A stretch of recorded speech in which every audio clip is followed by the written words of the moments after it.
Hello dear students, how are you. ਅੱਜ ਅਸੀਂ start ਕਰਨ ਜਾ ਰਹੇ ਹਾਂ unit 9 ਸੈਮੀਕੰਡਕਟਰਸ।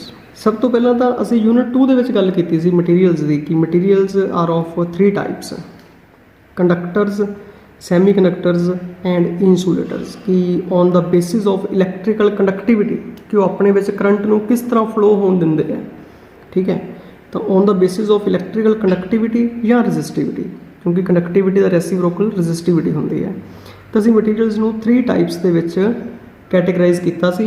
ਕੰਡਕਟਰਸ which are metals are good conductors, semi conductors and insulators. ਤਾਂ ਕੰਡਕਟਰਸ ਕਿਹੜੇ ਹੈ ਜੀ? ਤਾਂ ਕੰਡਕਟਰਸ ਉਹ ਹੈ ਜਿਨ੍ਹਾਂ ਦੀ ਕੰਡਕਟਿਵਿਟੀ ਬਹੁਤ ਹਾਈ ਹੈ। ਸਭ ਤੋਂ ਪਹਿਲਾਂ ਅਸੀਂ ਕੰਡਕਟਰਸ ਨੂੰ ਡਿਫਾਈਨ ਕਰਦੇ ਹਾਂ, ਦੇ ਪੋਜੈਸ ਵੈਰੀ ਹਾਈ ਕੰਡਕਟਿਵਿਟੀ ਔਰ ਵੈਰੀ ਲੋ ਰੈਜ਼ਿਸਟਿਵਿਟੀ। ਠੀਕ ਹੈ, ਕਿਉਂਕਿ ਇੱਕ ਦੂਜੇ ਦੇ ਰੈਸੀਪਰੋਕਲ ਹੁੰਦੇ ਆ, ਤਾਂ ਇਹਨਾਂ ਦੇ ਵਿੱਚੋਂ ਕਰੰਟ ਬੜੀ ਈਜ਼ੀਲੀ ਫਲੋ ਕਰਦਾ।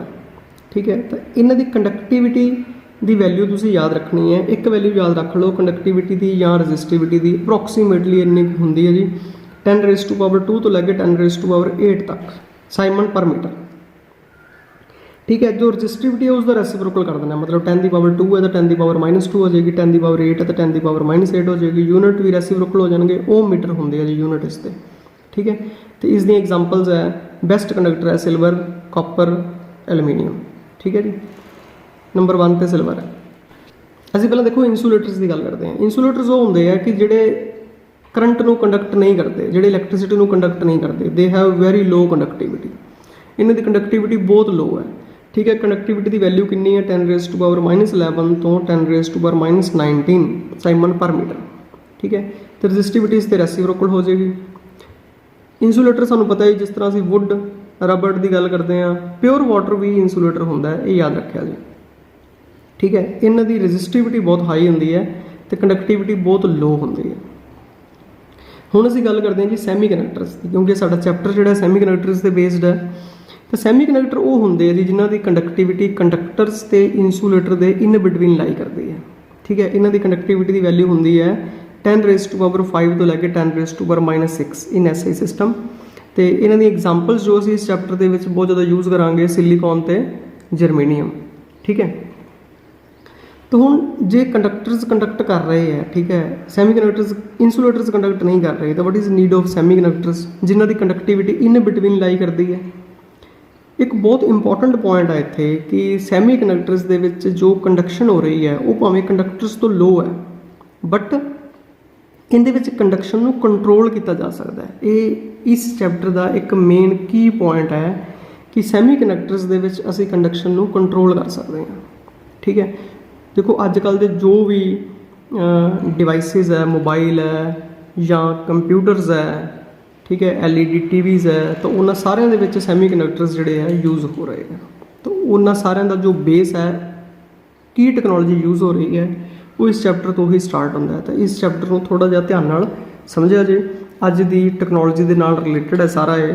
ਤਾਂ ਦੇਖੋ ਜੀ, ਇਸ ਚੈਪਟਰ ਦੇ ਵਿੱਚ ਸਾਡਾ ਜੋ ਇੰਟਰਸਟ ਹੈ ਉਹ ਸੈਮੀ ਕੰਡਕਟਰਸ ਦੇ ਵਿੱਚ ਹੈ। ਅਤੇ ਐਲੀਮੈਂਟਲ ਫਾਰਮ ਦੇ ਵਿੱਚ ਜੋ ਸੈਮੀ ਕੰਡਕਟਰ ਯੂਜ਼ ਹੁੰਦੇ ਆ ਉਹ ਹੁੰਦੇ ਸਿਲੀਕੌਨ ਅਤੇ ਜਰਮੇਨੀਅਮ।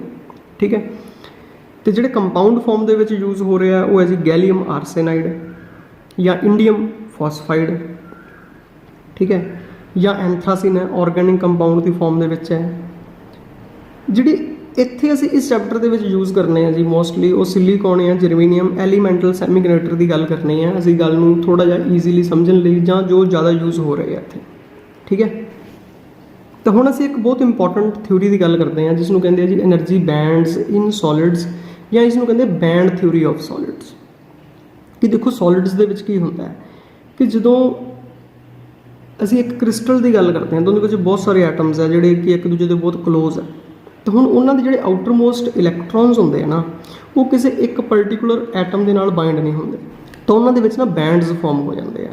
ਠੀਕ ਹੈ, ਅਤੇ ਜਿਹਦੇ ਵਿੱਚ ਵੇਲੈਂਸ ਇਲੈਕਟ੍ਰੋਨਸ ਲਾਈ ਕਰਦੇ ਉਹਨੂੰ ਵੇਲੈਂਸ ਬੈਂਡ ਕਹਿੰਦੇ ਆ, ਜਿਹਦੇ ਵਿੱਚ ਕੰਡਕਸ਼ਨ ਇਲੈਕਟ੍ਰੋਨ ਲਾਈ ਕਰਦੇ ਉਹਨੂੰ ਕੰਡਕਸ਼ਨ ਬੈਂਡ ਕਹਿੰਦੇ ਆ।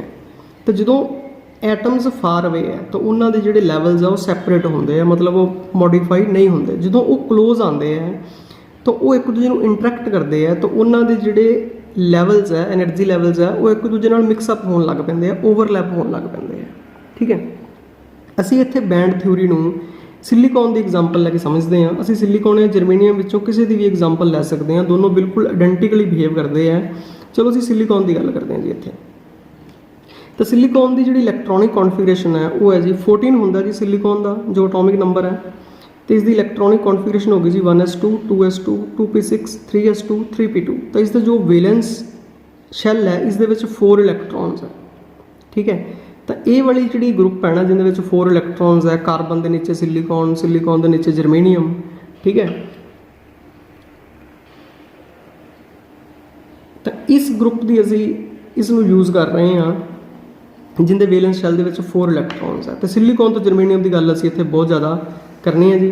ਤੇ ਦੇਖੋ ਤਾਂ सिलिकॉन ਦਾ ਜਿਹੜਾ सिलिकॉन ਦੇ 4 ਇਲੈਕਟ੍ਰੋਨਸ ਹੈ ਜੀ 3rd ਆਰਬਿਟ ਦੇ ਵਿੱਚ, ਤੇ ਜਰਮੇਨੀਅਮ ਦੇ ਇਸ ਤਰ੍ਹਾਂ 4 ਇਲੈਕਟ੍ਰੋਨਸ ਆ 4th ਆਰਬਿਟ ਦੇ ਵਿੱਚ। ਮਤਲਬ ਜਰਮੇਨੀਅਮ ਦੀ ਜੇ ਅਸੀਂ ਲਿਖੀਏ ਇਲੈਕਟ੍ਰੋਨਿਕ ਕੌਨਫੀਗਰੇਸ਼ਨ ਤਾਂ ਜਰਮੇਨੀਅਮ ਦਾ 32 ਹੁੰਦਾ ਹੈ ਜੀ, ਠੀਕ ਹੈ। ਤਾਂ ਇਹਦੇ ਜੋ ਵੈਲੈਂਸ ਸ਼ੈਲ ਹੈ ਉਹਦੇ ਵਿੱਚ ਲਾਸਟ ਤੇ 4s2 4p2 ਆਏਗਾ, ਮਤਲਬ 4th ਦੇ ਵਿੱਚ 4 ਇਲੈਕਟ੍ਰੋਨਸ ਹੋਣਗੇ। ਤਾਂ ਦੇਖੋ ਟੋਟਲ ਜਿਹੜਾ ਵੈਲੈਂਸ ਸ਼ੈਲ ਹੈ, ਚਲੋ ਅਸੀਂ ਇਕੱਲੇ सिलिकॉन ਦੀ ਗੱਲ ਕਰਦੇ ਹਾਂ, ਇਹਦੇ ਵਿੱਚ S ਦੇ ਵਿੱਚ 2 ਸਟੇਟਸ ਹੈ ਜੀ, 2 ਇਲੈਕਟ੍ਰੋਨ ਆ ਸਕਦੇ ਆ। P ਦੇ ਵਿੱਚ ਟੋਟਲ 6 ਇਲੈਕਟ੍ਰੋਨਸ ਆ ਸਕਦੇ ਆ। ਇਹਦਾ ਮਤਲਬ ਟੋਟਲ ਇੱਥੇ ਕਿੰਨੀਆਂ ਸਟੇਟਸ ਹੈ 2, ਇੱਥੇ ਕਿੰਨੀਆਂ ਸਟੇਟਸ ਹੈ ਜੀ 6। ਤਾਂ ਟੋਟਲ 8 ਸਟੇਟਸ ਹੈ ਜੀ ਵੈਲੈਂਸ ਸ਼ੈਲ ਦੇ ਵਿੱਚ, ਠੀਕ ਹੈ। ਤੇ ਜਿੰਦੇ ਵਿੱਚ ਹੈਗੇ ਕਿੰਨੇ ਇਲੈਕਟ੍ਰੋਨਸ ਹੈ 4 ਇਲੈਕਟ੍ਰੋਨਸ ਹੈ। ਤੇ ਜੇ ਅਸੀਂ n ਐਟਮਸ ਦੀ ਗੱਲ ਕਰਦੇ ਹਾਂ, ਸਪੋਜ਼ ਕਰੋ ਅਸੀਂ ਇੱਕ ਪੀਸ ਲੈ ਲਿਆ ਜੀ सिलिकॉन ਦਾ, ਠੀਕ ਹੈ, ਉਹਦੇ ਵਿੱਚ n ਐਟਮਸ ਹੈ, ਠੀਕ ਹੈ। ਤਾਂ 2 ਤੇ 2 ਕਿੰਨੇ ਹੋ ਗਏ ਜੀ 4, ਤਾਂ n ਐਟਮਸ ਦੇ 4n ਇਲੈਕਟ੍ਰੋਨਸ ਹੋ ਗਏ ਜਿਹੜੇ ਕਿ ਵੈਲੈਂਸ ਇਲੈਕਟ੍ਰੋਨਸ ਹੈ। ਟੋਟਲ ਕਿੰਨੀਆਂ ਸਟੇਟਸ ਹੈ 8n ਸਟੇਟਸ ਹੋ ਗਈਆਂ ਜੀ, ਠੀਕ ਹੈ। 2s ਦੀਆਂ 6p ਦੀਆਂ ਟੋਟਲ 8 ਸਟੇਟ ਹੋ ਗਈਆਂ ਇੱਕ ਐਟਮ ਦੀਆਂ, ਤੇ n ਐਟਮ ਦੀਆਂ ਟੋਟਲ 8n ਸਟੇਟਸ ਹੋ ਗਈਆਂ, ਜਿਹਦੇ ਵਿੱਚੋਂ 4n ਫਿਲਡ ਹੈ, ਠੀਕ ਹੈ। 4n ਜਿਹੜੀਆਂ ਉਹ ਫਿਲਡ ਸਟੇਟਸ ਹੈ ਤੇ 4n ਜਿਹੜੀਆਂ ਉਹ ਐਮਪਟੀ ਹੈ, ਠੀਕ ਹੈ ਜੀ। ਇਹ ਅਸੀਂ ਇੱਕ ਐਟਮ ਨੂੰ ਜੇ ਅਸੀਂ n ਨਾਲ ਮਲਟੀਪਲਾਈ ਕਰ ਦਈਏ ਤਾਂ ਸਾਡੇ ਕੋਲ ਕੁਝ ਇਸ ਤਰ੍ਹਾਂ ਦੀ ਪਿਕਚਰ ਮਿਲੇਗੀ। ਬਟ ਜਦੋਂ ਐਟਮਸ ਕਲੋਜ਼ ਆਉਂਦੇ ਆ ਉਹਨਾਂ ਦੇ ਵਿੱਚ ਬੌਂਡਿੰਗ ਹੁੰਦੀ ਹੈ ਤਾਂ ਕੀ ਸਿਚੁਏਸ਼ਨ ਹੁੰਦੀ ਹੈ ਜੀ। ਮੈਂ ਇੱਕ ਡਾਇਗਰਾਮ ਦੇ ਨਾਲ ਤੁਹਾਨੂੰ ਐਕਸਪਲੇਨ ਕਰ ਰਿਹਾ, ਦੇਖੋ ਸਮਝਣ ਦੀ ਕੋਸ਼ਿਸ਼ ਕਰੋ। ਇਸ ਡਾਇਗਰਾਮ ਦੇ ਨਾਲ ਤੁਹਾਨੂੰ ਸਾਰੀ ਪਿਕਚਰ ਸਮਝ ਲੱਗੇਗੀ। ਅਸੀਂ ਇਸ ਸਾਈਡ ਤੇ એનર્ਜੀ ਪਲਾਟ ਕੀਤੀ ਹੈ ਜੀ सिलिकॉन ਲਈ, ਤੇ ਇਸ ਸਾਈਡ ਦੇ ਸਪੇਸਿੰਗ ਪਲਾਟ ਕੀਤੀ ਹੈ ਜੋ ਐਟਮਸ ਦੇ ਵਿੱਚ ਸਪੇਸਿੰਗ ਹੈ, ਡਿਸਟੈਂਸ ਬਿਟਵੀਨ ਐਟਮਸ। ਦੇਖੋ ਜਦੋਂ ਉਹਨਾਂ ਦੇ ਵਿੱਚ ਡਿਸਟੈਂਸ ਬਹੁਤ ਜ਼ਿਆਦਾ ਹੈ d ਪੁਆਇੰਟ ਤੇ ਵੈਨ r = d, ਤਾਂ ਅਸੀਂ ਜਿਹੜੇ એનર્ਜੀ ਲੈਵਲਸ ਹੈ ਉਹਨਾਂ ਦੇ 3s ਤੇ 3p ਉਹਨਾਂ ਦੀ ਗੱਲ ਕਰ ਰਹੇ ਹਾਂ, ਜੋ ਆਊਟਰ ਮੋਸਟ ਸ਼ੈਲ ਹੈ ਜੋ ਮੋਡੀਫਾਈ ਹੋਏਗਾ, ਜਿਸ ਦੇ ਬੈਂਡ ਫਾਰਮ ਹੋਣਗੇ। ਅੰਦਰਲੇ 1s 2s 2p ਇਹਨਾਂ ਦੇ ਵਿੱਚ ਕੋਈ ਚੇਂਜ ਨਹੀਂ ਆਉਂਦੀ ਜੀ, ਡਿਸਟੈਂਸ ਜਿੰਨਾ ਮਰਜ਼ੀ ਹੋਵੇ। ਜੋ a ਹੈ ਉਹ ਇੰਟਰਐਟੋਮਿਕ ਸਪੇਸਿੰਗ ਹੈ, ਠੀਕ ਹੈ। ਮਤਲਬ ਜਦੋਂ ਉਹਨਾਂ ਦੇ ਵਿੱਚ ਡਿਸਟੈਂਸ a ਹੋ ਗਿਆ ਮਤਲਬ ਬੌਂਡ ਫਾਰਮ ਹੋ ਗਿਆ। ਜੋ ਕ੍ਰਿਸਟਲ ਦੇ ਵਿੱਚ ਉਹਨਾਂ ਦੇ ਵਿੱਚ ਇੰਟਰਐਟੋਮਿਕ ਸਪੇਸਿੰਗ ਹੈ, ਜੋ ਐਕਚੁਅਲ ਸਪੇਸਿੰਗ ਹੈ। ਕਹਿੰਦਾ ਜਦੋਂ ਦਾ ਡਿਸਟੈਂਸ ਬਹੁਤ ਜ਼ਿਆਦਾ ਹੈ ਜੀ ਉਹਨਾਂ ਦੇ ਵਿੱਚ ਕੋਈ ਅਟਰੈਕਸ਼ਨ ਨਹੀਂ ਹੈ ਐਟ r = d, ਤਾਂ ਉਹਨਾਂ ਦੇ 3s ਤੇ 3p ਲੈਵਲਸ ਜਿਹੜੇ ਆ ਉਹ ਬਿਲਕੁਲ ਅਲੱਗ-ਅਲੱਗ ਸਾਨੂੰ ਦਿਖਾਈ ਦਿੰਦੇ ਆ, ਠੀਕ ਹੈ। ਉਹ ਡਿਸਟਿੰਕਟ ਹੈ, ਅਲੱਗ-ਅਲੱਗ ਹੈ। ਜਦੋਂ ਕਹਿੰਦਾ ਐਟਮਸ ਕਲੋਜ਼ ਆਉਣ ਲੱਗਦੇ ਆ ਜੀ, ਇੱਕ ਦੂਜੇ ਦੇ ਨੇੜੇ ਆ ਰਹੇ ਆ, ਉਹਨਾਂ ਦੇ ਵਿੱਚ ਡਿਸਟੈਂਸ ਘਟ ਰਿਹਾ, ਉਹਨਾਂ ਦੇ ਵਿੱਚ ਅਟਰੈਕਸ਼ਨ ਸਟਾਰਟ ਹੁੰਦੀ ਹੈ ਜੀ C ਪੁਆਇੰਟ ਤੇ ਆ ਕੇ, ਠੀਕ ਹੈ। ਤਾਂ ਦੇਖੋ ਉਹਨਾਂ ਦੇ 3s ਤੇ 3p ਲੈਵਲਸ ਜਿਹੜੇ ਆ ਮੋਡੀਫਾਈ ਹੋਣਾ ਸ਼ੁਰੂ ਹੋ ਜਾਂਦੇ ਆ। ਤੇ ਜਦੋਂ ਐਟਮਸ ਕਲੋਜ਼ ਆਉਣਗੇ ਤਾਂ ਉਹਨਾਂ ਦੇ ਜੋ ਆਊਟਰ ਮੋਸਟ ਲੈਵਲਸ ਹੈ ਉਹ ਮੋਡੀਫਾਈ ਹੋਣਾ ਸਟਾਰਟ ਹੋ ਗਏ, ਠੀਕ ਹੈ। ਫਿਰ ਜਦੋਂ ਹੋਰ ਕਲੋਜ਼ ਆਉਂਦੇ ਆ ਜੀ ਇੱਕ ਡਿਸਟੈਂਸ ਆਉਂਦਾ ਹੈ ਕਿ ਜਿਹਦੇ ਵਿੱਚ ਜਾ ਕੇ ਉਹਨਾਂ ਦੇ 3s ਤੇ 3p ਦੇ ਵਿੱਚ ਡਿਸਟਿੰਕਸ਼ਨ ਨਹੀਂ ਰਹਿ ਗਈ ਕਿ ਸਾਰੇ ਇਲੈਕਟ੍ਰੋਨਸ ਇਸ ਸਪੇਸ ਦੇ ਵਿੱਚ ਹੈ। ਸਾਨੂੰ ਨਹੀਂ ਪਤਾ ਲੱਗ ਰਿਹਾ ਜੀ ਕਿਹੜਾ 3s ਹੈ ਤੇ ਕਿਹੜਾ 3p ਹੈ, ਕੋਈ ਡਿਸਟਿੰਕਸ਼ਨ ਨਹੀਂ, ਠੀਕ ਹੈ। ਫਿਰ ਜਦੋਂ ਉਹਨਾਂ ਦੇ ਵਿੱਚ ਡਿਸਟੈਂਸ ਹੋਰ ਘਟਦਾ ਹੈ ਉਹ ਇੰਟਰਐਟੋਮਿਕ ਸਪੇਸਿੰਗ ਜਿੰਨਾ ਹੋ ਜਾਂਦਾ ਹੈ, ਮਤਲਬ ਬੌਂਡ ਫਾਰਮ ਹੋ ਜਾਂਦਾ ਹੈ, ਠੀਕ ਹੈ। सिलिकॉन ਬੌਂਡ ਫਾਰਮ ਹੋ ਗਿਆ, ਠੀਕ ਹੈ। ਤਾਂ ਉਦੋਂ ਕੀ ਹੋ ਜਾਂਦਾ ਹੈ ਕਿ ਉਹਨਾਂ ਦੇ ਵਿੱਚ ਫਿਰ ਕਲੀਅਰ ਕੱਟ ਡਿਸਟਿੰਕਸ਼ਨ ਹੋ ਜਾਂਦੀ ਹੈ। ਇੱਕ ਲੈਵਲ ਨੀਚੇ ਬਣ ਜਾਂਦਾ ਜੀ ਜਿਸ ਨੂੰ ਕਹਿੰਦੇ ਵੈਲੈਂਸ ਬੈਂਡ, ਤੇ ਇੱਕ ਲੈਵਲ ਉੱਪਰ ਬਣ ਜਾਂਦਾ ਜੀ ਜਿਸ ਨੂੰ ਕਹਿੰਦੇ ਆ ਕੰਡਕਸ਼ਨ ਬੈਂਡ। ਤੇ ਉਹਨਾਂ ਦੋਨਾਂ ਦੇ ਵਿਚਾਲੇ ਇੱਕ ਗੈਪ ਆ ਜਾਂਦਾ ਜਿਸ ਗੈਪ ਨੂੰ ਕਹਿੰਦੇ ਆ એનર્ਜੀ ਬੈਂਡ ਗੈਪ, ਠੀਕ ਹੈ। ਤਾਂ ਮਤਲਬ ਜਦੋਂ ਐਟਮਸ ਕਲੋਜ਼ ਆਉਂਦੇ ਆ ਕ੍ਰਿਸਟਲ ਸਟਰਕਚਰ ਦੇ ਵਿੱਚ, ਬੌਂਡਿੰਗ ਜਿਸ ਡਿਸਟੈਂਸ ਤੇ ਜਾ ਕੇ ਹੁੰਦੀ ਹੈ, ਤਾਂ ਉਦੋਂ ਉਹਨਾਂ ਦੇ ਵਿੱਚ ਉਹਨਾਂ ਦੇ ਆਪਦੇ 3s 3p ਨਹੀਂ ਹੁੰਦੀ, ਤਾਂ ਸਾਰੇ ਐਟਮਸ ਦੇ ਮਿਕਸਅਪ ਹੋ ਜਾਂਦੇ ਆ ਜਿਨ੍ਹਾਂ ਦੇ ਵਿੱਚ ਬੌਂਡ ਬਣਿਆ ਹੁੰਦਾ, ਠੀਕ ਹੈ। ਤੇ ਜਿਨ੍ਹਾਂ ਦੇ ਵਿੱਚ ਵੈਲੈਂਸ ਇਲੈਕਟ੍ਰੋਨਸ ਲਾਈ ਕਰਦੇ ਆ ਉਹਨੂੰ ਕਹਿੰਦੇ ਵੈਲੈਂਸ ਬੈਂਡ, ਤੇ ਜਿੰਦੇ ਵਿੱਚ ਕੰਡਕਸ਼ਨ ਇਲੈਕਟ੍ਰੋਨ ਲਾਈ ਕਰਦੇ ਆ ਉਹਨੂੰ ਕਹਿੰਦੇ ਆ ਕੰਡਕਸ਼ਨ ਬੈਂਡ। ਠੀਕ ਹੈ। ਐਟ 0 ਕੈਲਵਿਨ ਜੇ ਅਸੀਂ 0 ਕੈਲਵਿਨ ਤੇ ਗੱਲ ਕਰੀਏ ਤੇ 0 ਕੈਲਵਿਨ ਤੇ ਸਾਰੇ ਇਲੈਕਟ੍ਰੋਨ ਵੈਲੈਂਸ ਬੈਂਡ ਦੇ ਵਿੱਚ ਲਾਈ ਕਰਦੇ ਆ, ਕੋਈ ਇਲੈਕਟ੍ਰੋਨ ਕੰਡਕਸ਼ਨ ਬੈਂਡ ਦੇ ਵਿੱਚ ਨਹੀਂ ਹੁੰਦਾ। ਠੀਕ ਹੈ। तो 0 ਕੈਲਵਿਨ ਤੇ ਜਿਹੜਾ ਸੈਮੀ ਕੰਡਕਟਰ ਹੈ ਉਹ ਬਿਲਕੁਲ ਇਨਸੂਲੇਟਰ ਦੀ ਤਰ੍ਹਾਂ ਬਿਹੇਵ ਕਰਦਾ ਹੈ। ਤਾਂ ਹੁਣ ਤੁਹਾਨੂੰ ਇਹ ਡਾਇਗਰਾਮ ਸਮਝ ਲੱਗ ਗਈ ਹੋਏਗੀ ਤੇ ਤੁਹਾਨੂੰ ਸਾਰਾ ਬੈਂਡ ਥਿਊਰੀ ਜਿਹੜੀ ਹੈ ਉਹ ਸਮਝ ਲੱਗ ਜਾਏਗੀ। ਇਹਦੇ ਵਿੱਚ ਇਹੀ ਸਮਝਾਇਆ ਗਿਆ ਇਸ ਪੇਜ ਦੇ ਵਿੱਚ ਕਿ R = D, ਫਿਰ R = C, ਫਿਰ R = B, ਜਿਵੇਂ ਜਿਵੇਂ ਉਹ ਕਲੋਜ਼ ਆ ਰਹੇ ਹੈ। ਫਿਰ R = A, ਜਿਹੜੀਆਂ ਮੈਂ ਤੁਹਾਨੂੰ ਸਾਰੀਆਂ ਗੱਲਾਂ ਸਮਝਾਈਆਂ ਜੀ, ਜਦੋਂ ਬੈਂਡ ਫਾਰਮ ਹੋ ਗਏ, ਵੈਲੈਂਸ ਬੈਂਡ ਤੇ ਕੰਡਕਸ਼ਨ ਬੈਂਡ ਫਾਰਮ ਹੋ ਗਏ। ਫਿਰ ਇਸ ਤੋਂ ਅਸੀਂ ਇੱਕ ਕਨਕਲੂਜਨ ਕੱਢਦੇ ਹਾਂ ਜੀ। ਉਹ ਕਨਕਲੂਜਨ ਕੀ ਹੈ? ਤਾਂ ਕਨਕਲੂਜਨ ਇਹ ਹੈ ਕਿ in solids when atoms are in crystal structure ਤਾਂ there is formation of 2 bands. ਠੀਕ ਹੈ। ਤਾਂ ਉਹਨਾਂ ਦੇ ਵਿੱਚ ਆਊਟਰ ਮੋਸਟ ਲੈਵਲ ਉਸੇ ਤਰ੍ਹਾਂ individual 3s 3p 4s 4p ਨਹੀਂ ਰਹਿੰਦੇ, ਤਾਂ ਉਹਨਾਂ ਦੇ ਬੈਂਡਸ ਬਣ ਜਾਂਦੇ ਆ। ਕਿਹੜੇ ਕਿਹੜੇ ਬੈਂਡਸ ਬਣ ਜਾਂਦੇ ਆ ਜੀ? ਵੈਲੈਂਸ ਬੈਂਡ ਤੇ ਕੰਡਕਸ਼ਨ ਬੈਂਡ। ਹੁਣ ਅਸੀਂ ਵੈਲੈਂਸ ਬੈਂਡ ਨੂੰ ਡਿਫਾਈਨ ਕਰਦੇ ਹਾਂ। ਇਹ ਬਹੁਤ ਇੰਪੋਰਟੈਂਟ ਡੈਫੀਨੇਸ਼ਨ ਹੈ ਵੈਲੈਂਸ ਬੈਂਡ ਤੇ ਕੰਡਕਸ਼ਨ ਬੈਂਡ ਦੀ। ਵੈਲੈਂਸ ਬੈਂਡ ਹੈ ਜੀ, ਕਹਿੰਦਾ it is the lower level. ਆਪਾਂ ਦੇਖਿਆ ਨਾ ਜੀ ਨੀਚੇ ਸੀ, it is the lower level in which valence electron lies, ਜਿਹਦੇ ਵਿੱਚ ਵੈਲੈਂਸ ਇਲੈਕਟ੍ਰੋਨ ਲਾਈ ਕਰਦੇ ਆ। At 0 kelvin it is completely filled, 0 kelvin ਤੇ ਕੰਪਲੀਟਲੀ ਫੀਲਡ ਹੁੰਦਾ ਹੈ। ਕੰਡਕਸ਼ਨ ਬੈਂਡ ਕੀ ਹੈ? ਕਹਿੰਦਾ it is the upper level in which conduction electron lies ਤੇ at 0 kelvin it is completely empty, ਕਿਉਂਕਿ ਇਹਦੇ ਵਿੱਚ ਕੋਈ ਇਲੈਕਟ੍ਰੋਨ ਹੁੰਦਾ ਹੀ ਨਹੀਂ। ਠੀਕ ਹੈ। ਤਾਂ ਇੱਕ ਬਹੁਤ ਇੰਪੋਰਟੈਂਟ ਨੋਟ ਹੈ ਜੀ, ਮੈਂ ਤੁਹਾਨੂੰ ਹੁਣੇ ਦੱਸ ਕੇ ਹਟਿਆ ਕੀ ਹੁੰਦਾ ਹੈ ਕਿ at 0 kelvin semi conductor behaves as insulator. ਤੇ 0 ਕੈਲਵਿਨ ਤੇ ਸੈਮੀ ਕੰਡਕਟਰ ਤੇ ਇਨਸੂਲੇਟਰ ਦੇ ਵਿੱਚ ਕੋਈ ਫਰਕ ਨਹੀਂ ਹੁੰਦਾ। એનર્ਜੀ ਬੈਂਡ ਗੈਪ ਨੂੰ ਡਿਫਾਈਨ ਕਰਦੇ ਹਾਂ। એનર્ਜੀ ਬੈਂਡ ਗੈਪ ਕੀ ਹੈ?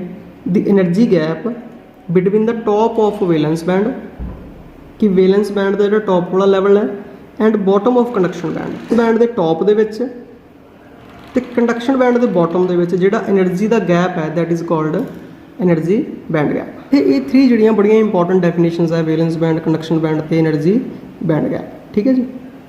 ਹੁਣ ਹੈ ਜੀ ਇਸ ਚੈਪਟਰ ਦਾ ਸਭ ਤੋਂ ਇੰਪੋਰਟੈਂਟ ਪਾਰਟ ਕਿ difference between conductors, semi conductors and insulators based upon energy band gap. ਕਿ એનર્ਜੀ ਬੈਂਡ ਗੈਪ ਤੇ ਬੇਸਡ ਕਿ ਅਸੀਂ ਦੱਸਿਆ ਕਿ ਇੱਕ ਵੈਲੈਂਸ ਬੈਂਡ ਬਣ ਗਿਆ, ਇੱਕ ਕੰਡਕਸ਼ਨ ਬੈਂਡ ਬਣ ਗਿਆ ਤੇ ਵਿਚਾਲੇ એનર્ਜੀ ਗੈਪ ਬਣ ਗਿਆ। ਠੀਕ ਹੈ। ਮੈਂ ਤੁਹਾਨੂੰ ਦੁਬਾਰਾ ਸ਼ੋਅ ਕਰਦਾ ਜੀ, ਦੇਖੋ ਡਾਇਗਰਾਮ। ਇਹ ਡਾਇਗਰਾਮ ਦੇਖੋ, नीचे वैलेंस बैंड आ गया, ऊपर कंडक्शन बैंड आ गया, नीचे की आ गया, विचाले की आ गया जी एनर्जी बैंड गैप। तो ये एनर्जी बैंड गैप सानू दसेगा जी मटीरियल किस तरह बिहेव कर रहा है। तो देखो कंडक्टर्स की है या मैटल जिन्होंने असीं कहने कि मैटल्स आर गुड कंडक्टर्स, उहदे विच लार्ज नंबर ऑफ फ्री इलैक्ट्रॉन्स होंदे हैं। तो इहदे विच बड़ा इंटरस्टिंग है कि जिहड़ा वैलेंस बैंड है तो कंडक्शन बैंड है ओवरलैप होए होंदे हैं, एक दूजे दे विच मिक्स होए होंदे हैं। मतलब आ देखो जी आ वैलेंस बैंड है इन्ना इन्ना ते आ कंडक्शन बैंड है। मतलब ਜਿਹੜੇ ਇਲੈਕਟ੍ਰੋਨ ਵੈਲੈਂਸ ਬੈਂਡ 'ਚ ਹੈ ਕੁਝ ਪਾਰਟ ਉਹਨਾਂ ਦਾ ਆਟੋਮੈਟਿਕਲੀ ਕੰਡਕਸ਼ਨ ਬੈਂਡ 'ਚ ਹੈ। ਠੀਕ ਹੈ ਨਾ। ਕੰਡਕਸ਼ਨ ਕਰਨ ਲਈ ਇਲੈਕਟ੍ਰੋਨਸ ਨੂੰ ਵੈਲੈਂਸ ਬੈਂਡ ਤੋਂ ਕੰਡਕਸ਼ਨ ਦੇ ਵਿੱਚ ਜਾਣ ਦੀ ਜ਼ਰੂਰਤ ਨਹੀਂ, ਉਹ ਆਟੋਮੈਟਿਕਲੀ ਕੰਡਕਸ਼ਨ ਬੈਂਡ 'ਚ ਹੈ। ਤੇ ਇਸ ਲਈ ਥੀਸ ਆਰ ਗੁੱਡ ਕੰਡਕਟਰਸ। मतलब band gap 0, energy band gap is 0। ਹੁਣ ਸੈਮੀ ਕੰਡਕਟਰਸ ਦੇਖੋ ਜੀ, ਸੈਮੀ ਕੰਡਕਟਰਸ ਕੀ ਹੈ ਕਿ ਇਹਨਾਂ ਦੇ ਵਿੱਚ ਵੈਲੈਂਸ ਬੈਂਡ ਤੇ conduction band separated by some small energy gap. Valence band ਦੇ ਵਿੱਚ ਇਲੈਕਟ੍ਰੋਨਸ ਹੈ, ਕੰਡਕਸ਼ਨ ਬੈਂਡ ਖਾਲੀ ਹੈ ਜੀ 0 ਕੈਲਵਿਨ ਤੇ। ਜਿਹੜਾ એનર્ਜੀ ਬੈਂਡ ਗੈਪ ਹੈ ਉਹ 3 ਇਲੈਕਟ੍ਰੋਨ ਵੋਲਟ ਤੋਂ ਲੈਸ ਹੈ। ਠੀਕ ਹੈ। ਤੇ ਕੀ ਹੋਏਗਾ ਰੂਮ ਟੈਂਪਰੇਚਰ ਤੇ, ਜਿਵੇਂ ਅਸੀਂ ਕਹਿੰਦੇ 25 ਡਿਗਰੀ ਸੈਲਸੀਅਸ ਟੈਂਪਰੇਚਰ ਹੈ, ਮਤਲਬ 298 ਕੈਲਵਿਨ ਹੋ ਗਿਆ। ਤਾਂ ਉਦੋਂ ਕੁਝ ਇਲੈਕਟ੍ਰੋਨਸ ਇੰਨੀ એનર્ਜੀ ਮਿਲ ਜਾਏਗੀ ਤੇ ਉਹ ਜੰਪ ਕਰਕੇ ਕੰਡਕਸ਼ਨ ਬੈਂਡ ਦੇ ਵਿੱਚ ਚਲੇ ਜਾਣਗੇ ਤੇ ਰੂਮ ਟੈਂਪਰੇਚਰ ਤੇ ਸੈਮੀ ਕੰਡਕਟਰ ਜਿਹੜਾ ਉਹ ਕੰਡਕਟ ਕਰੇਗਾ। ਠੀਕ ਹੈ। तो फिर दोबारा एक बार याद रखने वास्ते कि 0 कैलविन ते जिहड़ा वैलेंस बैंड है कंप्लीटली फिल्ड होएगा जिस तरह शो किया गया है, तो कंडक्शन बैंड एम्प्टी होएगा। बट रूम टैंपरेचर ते जिवें असीं गल कर रहे हैं 298 कैलविन या 25 डिग्री सैल्सीअस, कुछ इलैक्ट्रॉन्स एनर्जी गेन करनगे तो जंप करनगे from the valence band to conduction band तो सैमी कंडक्टर कंडक्ट करेगा। हुण इंसूलेटर्स की है जी, इंसूलेटर्स ਉਹ ਮਟੀਰੀਅਲਸ ਹੈ ਜਿਨ੍ਹਾਂ ਦੇ ਵਿੱਚ ਵੈਲੈਂਸ ਬੈਂਡ ਦੇ ਕੰਡਕਸ਼ਨ ਬੈਂਡ ਦੇ ਵਿੱਚ ਜਿਹੜਾ એનર્ਜੀ ਗੈਪ ਹੈ that is greater than 3 electron volt. ਠੀਕ ਹੈ। ਤੇ ਰੂਮ ਟੈਂਪਰੇਚਰ ਤੇ ਇਲੈਕਟ੍ਰੋਨਸ ਨੂੰ ਇੰਨੀ એનર્ਜੀ ਹੀ ਨਹੀਂ ਮਿਲਦੀ ਕਿ ਉਹ ਜੰਪ ਕਰਕੇ ਕੰਡਕਸ਼ਨ ਬੈਂਡ ਦੇ ਵਿੱਚ ਚਲਾ ਜਾਵੇ, ਤੇ ਇਸ ਲਈ ਇਹ ਮਟੀਰੀਅਲਸ ਇਨਸੂਲੇਟਰ ਹੈ। ਐਕਚੁਅਲੀ ਜੋ ਮਟੀਰੀਅਲਸ ਦੀ ਡਿਸਟਿੰਕਸ਼ਨ ਹੈ ਨਾ ਵੀ ਉਹ ਕੰਡਕਟਰ ਹੈ, ਸੈਮੀ ਕੰਡਕਟਰ ਹੈ ਕਿ ਇਨਸੂਲੇਟਰ ਹੈ, ਉਹ ਐਕਚੁਅਲੀ ਉਹਨਾਂ ਦੇ એનર્ਜੀ ਬੈਂਡ ਗੈਪ ਤੇ ਬੇਸਡ ਹੀ ਹੈ। ਅਸੀਂ ਉਹਨਾਂ ਦੀ ਕੰਡਕਟਿਵਿਟੀ ਜਾਂ ਰਜਿਸਟਿਵਿਟੀ ਤੇ ਬੇਸਡ ਡਿਫਾਈਨ ਨਹੀਂ ਕਰ ਸਕਦੇ। ਐਕਚੁਅਲ ਦੇ ਵਿੱਚ ਬੈਂਡ ਥਿਊਰੀ, ਕੰਡਕਟਰਸ, ਸੈਮੀ ਕੰਡਕਟਰਸ ਤੇ ਇਨਸੂਲੇਟਰਸ ਇਹਨਾਂ ਦੀ એનર્ਜੀ ਬੈਂਡ ਗੈਪ ਦੇ ਨਾਲ ਹੀ ਕਿੰਨੀ ਵੈਲਿਊ ਹੈ। ਜੇ 0 ਹੈ ਤਾਂ ਕੰਡਕਟਰਸ ਹੈ, less than 3 electron volt semi conductors ਹੈ, ਗ੍ਰੇਟਰ ਦੈਨ 3 ਇਲੈਕਟ੍ਰੋਨ ਵੋਲਟ ਹੈ ਤਾਂ ਇਨਸੂਲੇਟਰ ਹੈ। ਸਮਝ ਲੱਗੀ ਜੀ। ਤਾਂ ਇਸ ਤਰੀਕੇ ਨਾਲ ਅਸੀਂ ਕੰਡਕਟਰਸ, ਸੈਮੀ ਕੰਡਕਟਰਸ ਤੇ ਇਨਸੂਲੇਟਰਸ ਨੂੰ ਡਿਫਾਈਨ ਕਰਦੇ ਹਾਂ। ਤਾਂ ਆਈ ਹੋਪ ਕਿ ਤੁਹਾਨੂੰ ਇਹ ਟੌਪਿਕ ਸਮਝ ਲੱਗ ਗਿਆ ਹੋਵੇਗਾ। ਇਸ ਨੂੰ ਅੱਗੇ ਅਸੀਂ ਕੰਟੀਨਿਊ ਕਰਾਂਗੇ ਨੈਕਸਟ ਬਹੁਤ ਹੀ ਇੰਟਰਸਟਿੰਗ ਟੌਪਿਕ ਦੇ ਵਿੱਚ, ਇੰਟ੍ਰਿੰਸਿਕ ਤੇ ਐਕਸਟ੍ਰਿੰਸਿਕ ਸੈਮੀ ਕੰਡਕਟਰ। ਠੀਕ ਹੈ। So all the best, have a nice day.